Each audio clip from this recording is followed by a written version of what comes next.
to my room. Coach killed during basketball game. I'm gonna speak to a nice little tone. I'm not gonna get too crazy with it. You feel me? You feel me?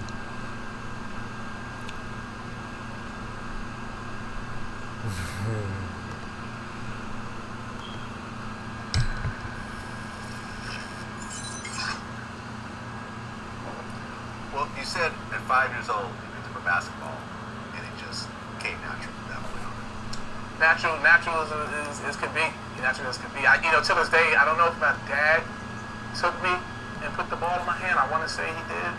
Obviously I don't remember exactly who, but I know I was 5, 6. You remember that, but Papa put the ball in your hand. Then he put the ball in my hand. That's a little bit of mom. But you remember that. But it's always good to try to give credit and think about things. Years old, and when it was introduced to me, I picked it up. It was natural, not double dribbling, not doing with 2 hands. They showed me to dribble with 1, and it became a natural thing. And from that time on, from the first time it was introduced to me, that's what I wanted to do. That's all I wanted to do. That's all I wanted to be. And by the time I was, I want to say 7 going on 8, my birthday's in the summer, so I was turning 8, and they were having this tryouts. God bless his soul, a guy by the name of DeBron Murray. He was having the tryouts in the park that I would go to every day in the summertime in the morning. I would get up every day, 7, 8 o'clock in the morning, eat a bowl of cereal, just run across to this big street, Merritt Boulevard, to this park called St. Louis Park, right? And he was having these tryouts, all ages, my age, all the way up to high school kids. And when he laid eyes on me, he just said, he came to me, he just said, he's coached and been around a lot of players since they were young. And he said, I'm probably going to be the next one that make it out of here. And I ever said at that time, I don't know what he's really talking about. But I'm like, I'm happy to play ball. I just want to go. When they were having the trials, the funny part about it, I was mad that they had the trials in this park because they're taking up the court that I like to come play on. So I'm like, I can't shoot on the goal. I can't shoot on the court that I want to play on because he's having his trials in the park. Well, around that time, by the time you turn about 11, 12 years old, right? The whole drug scene in Jamaica and Queens is going crazy. You got the fat cats. Yes. Jamaica. Yeah. Jamaica.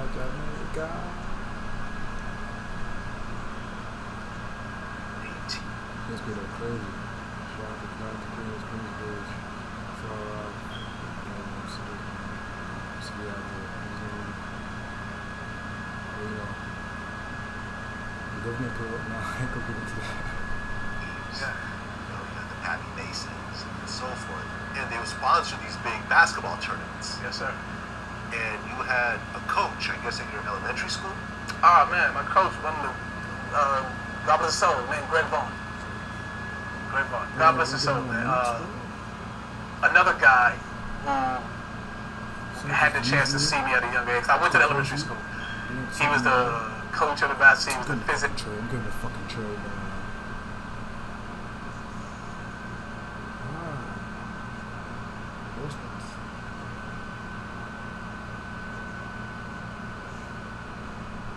Teacher, and so at the school we would play intramurals, class versus class, and everything.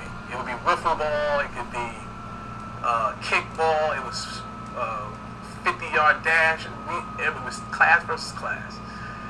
And every sport, football, every sport, I excelled in. I was a gifted athlete, and he just couldn't believe it. But the part that he couldn't believe was when it came time for basketball. And he couldn't believe that I was a 4th grader and I was dominating the 6th graders. He couldn't believe it.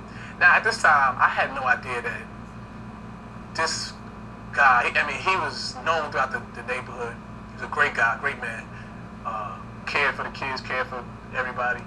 I had no idea he was the referee in these very same tournaments that the big time hustlers is sponsoring. I had no idea. All I knew is 4th grade, 5th grade, and my 6th grade. So back then, you stayed in elementary school at 6th grade in New York City. You know, most of us went to, in middle school, you did 7th, 8th, and 9th. You had the option to do 9th grade at your middle school, or you could go to high school as a 9th grade freshman. You had those options. So by 6th grade, I developed a close relationship with him. Because I was his best player. No matter what school we went to, they could have 5 or 6 kids that's good, but he knew that I can count on me to do what I do. And even in summertime, he would see me playing somewhere and drive by and check me. So I had no idea he was refereeing until the unfortunate day it happened to him that he was refereeing one of those big time tournaments and got into a situation that a few people didn't like the call, and he ended up dying out there. How did he get killed? I want to say he got punched.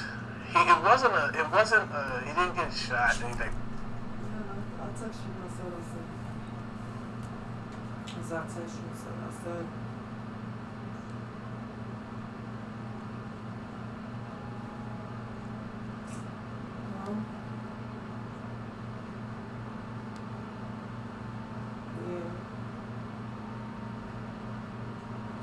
Yeah. Did you get my text? I said, yeah, did you get my text?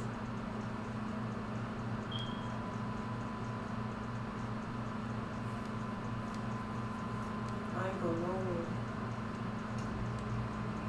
No. Oh, something over here.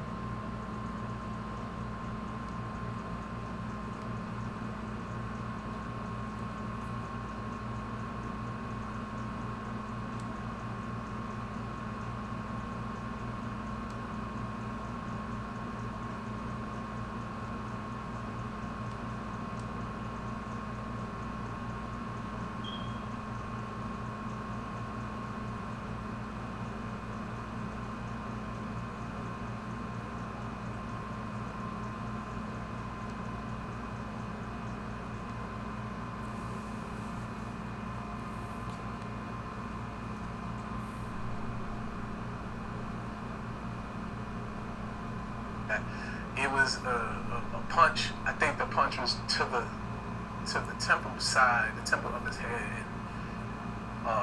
He went down. That was it. He got smoked. Yeah, I mean, how did you? He said, no foul. It's all.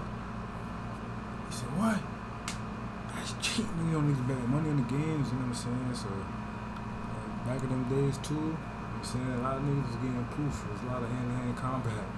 You feel me? Refs, they be refing and shit. I've seen some intense games, and like, sometimes they try to be professional with it, but it's like, you gotta understand the environment. Sometimes you gotta just be like, feel me? Because you see what happened to the old boy, RP, whoever that was, the referee. But that's how I beat him, you know what I'm saying? Like, especially back in them days. But even nowadays, I've seen some videos that I'm gonna get into and react to. As far as like, I know I seen this female ref. They was like, she's female. So if it was a nigga ref and then it's money on the line, you never know what could happen to the old boy. You feel what I'm saying? Niggas feel like you cheated or some shit. You call him the wrong calls. My man's was fouled. He don't get fouled. He always getting fouled. Yeah. You know what I'm saying? You hear this, this is all here and all that. You feel me? Niggas start sweating. Let's keep shit safe. Let's keep shit basketball. Let's keep shit love, man. Go back to the video though. Take that. Here you are. This is the guy that's really kind of changing your life and kind of setting you up for your next chapter, and then suddenly he's gone. It was the first of many deaths of people that are close to me. It was the first time I was young. It was the first of many that, it was the first that I had to deal with COVID, because now I had to come to school. And you go to school. So this happened actually to him. It happened when I was in the summer of my 5th grade year. So I come back to school in my 6th grade year.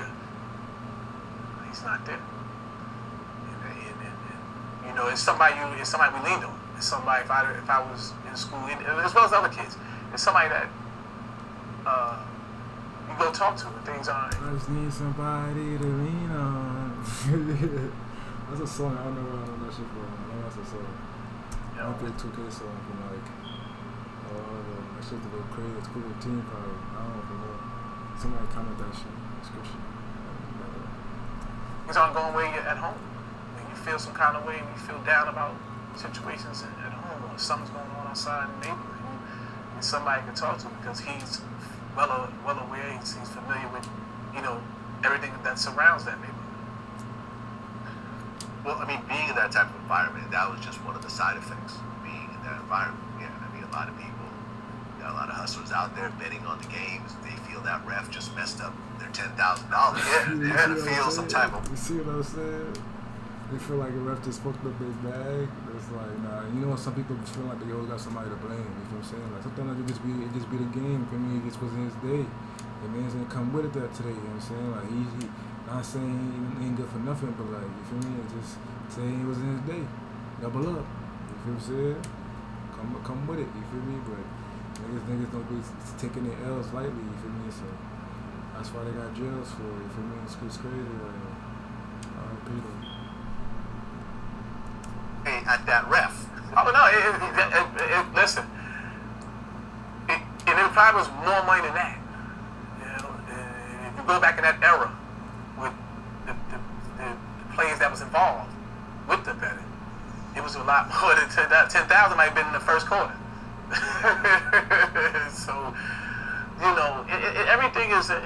It's like it's crazy with that environment because it's like you graduate in every level of that environment. You're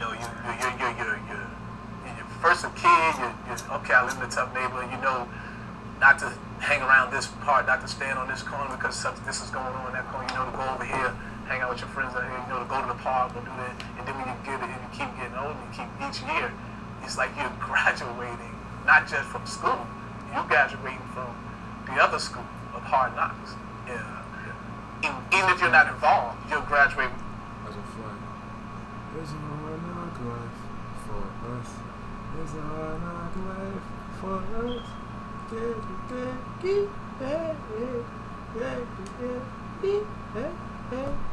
hard knock life. That's a fact. Graduating regardless, if you know you're not. It's like you come from it.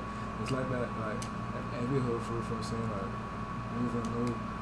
Been around different neighborhoods and shit, so niggas done seen different things, you know what I'm saying? But like, so you could compare, but you can't compare in a sense, you know what I'm saying? Like, Cali, New York, Chicago, like Florida, like Louisiana, like Texas, like, you know what I'm saying? It get deeper than that, Detroit, like, you know what I'm saying? Like, shit like that, like, but they get deep, you know what I'm saying? Like, cause even like, a lot of country shit, like UK, like, other shit like Canada, like, it's deeper.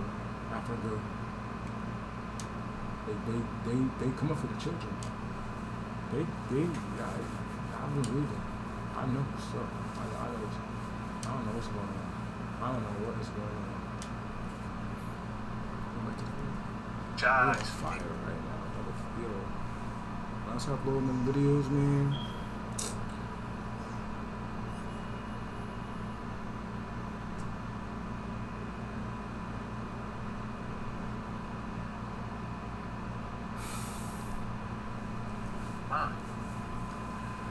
I mean, at that time, there was literally millions of dollars in the street. Yeah, could be out right there outside.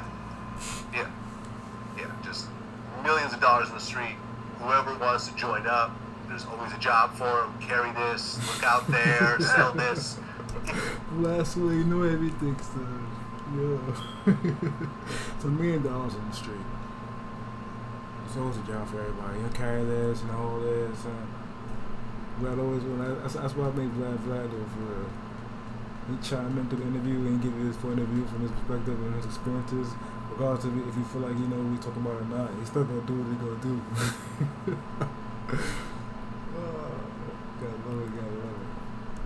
Oh, and here you are, broke, living in a house with a bunch, one-bedroom house with all your siblings and your mom.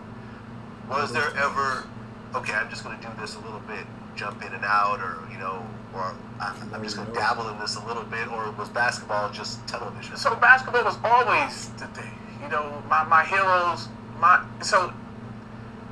heroes are the ones that are on TV, right? So at this time, you got guys like Mark Jackson, Pearl Washington, Rod Strickland. You got Kenny Smith. You got all these New York City guys that, because I'm playing ball and with these different coaches are telling me about a local guy that went to DePaul, Kenny Patterson. All these guys that are on TV. So my love affair with basketball was always there. So I always want to be those guys. You see what I'm saying? Because every day I touch a ball, I want to be on TV. I want to go to this college. I want to make it to the pro. I want to be these guys.